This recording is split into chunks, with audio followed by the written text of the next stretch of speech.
ابن العربی ایک ایسا نام ہے جو اسلامی تصوف، فلسفہ اور روحانی علوم میں سنہرے حروف سے لکھا جاتا ہے۔ ان کی تحریریں اور خیالات صدیوں سے مسلمانوں کے قلوب و اذہان کو روشنی فراہم کرتے رہے ہیں۔ لیکن ان کی سلطنت عثمانیہ کے ساتھ کیا نسبت تھی؟ کیا عثمانی حکمران ان کے خیالات سے متاثر تھے؟ آئیے ابن العربی کی زندگی، ان کے نظریات اور سلطنت عثمانیہ پر ان کے اثرات کا جائزہ لیتے ہیں۔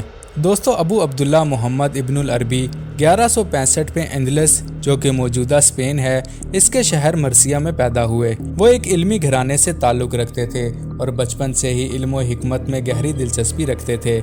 انہوں نے اسلامی فقہ، حدیث، تفسیر اور فلسفے میں مہارت حاصل کی، لیکن بعد میں ان کا رجحان تصوف کی طرف بڑھ گیا۔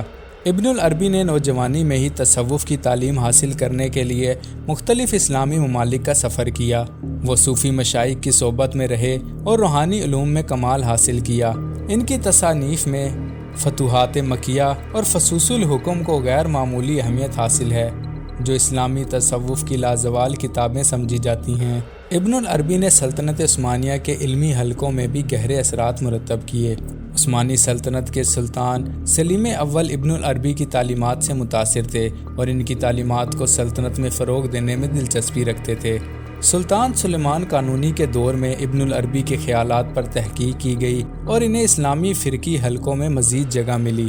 سلطنت عثمانیہ میں نقش بندی اور مولوی صفی سلسلے ابن العربی کی تعلیمات سے متاثر تھے اور انہوں نے وحدت کو اپنی فکری نظریات میں شامل کیا۔ عثمانی طرز تعمیر میں بھی ابن العربی کے فلسفے کے اثرات دکھائی دیتے ہیں، جہاں وحدت اور روحانی عناصر کو عمارتوں میں نمایاں کیا گیا ہے۔ اگر دلچسپ حقائق کے بارے میں بات کریں تو ابن العربی نے کہا تھا کہ ان کی قبر ایک عظیم اسلامی سلطنت کے مرکز میں ہوگی، اور دمشق میں ان کی قبر کے قریب عثمانی حکمرانوں نے مسجد تعمیر کی۔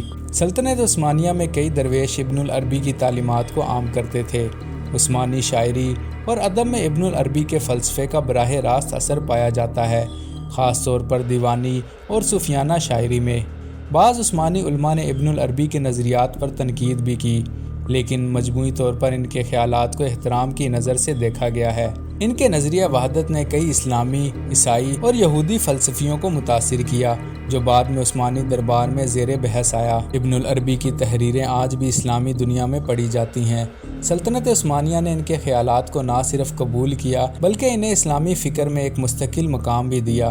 جدید دور میں بھی ان کی فکر پر تحقیق کی جاتی ہے اور اسلامی فلسفے میں انہیں ایک عظیم مفکر مانا جاتا ہے۔ دوستوں، ابن العربی کا اثر صرف ان کے اپنے زمانے تک محدود نہیں تھا، بلکہ آنے والی اسلامی سلطنتوں، خاص طور پر سلطنت عثمانیہ پر ان کی فکر کے اثرات گہرے اور دیر پا رہے۔ ان کے نظریات نے اسلامی روحانیت اور فلسفے کو ایک نئی جدت عطا کی، اور آج بھی ان کے خیالات صوفی الازم اور اسلامی تحقیق میں نمایاں مقام رکھتے ہیں۔ مزید ویڈیوز کے لیے چینل کو سبسکرائب کریں۔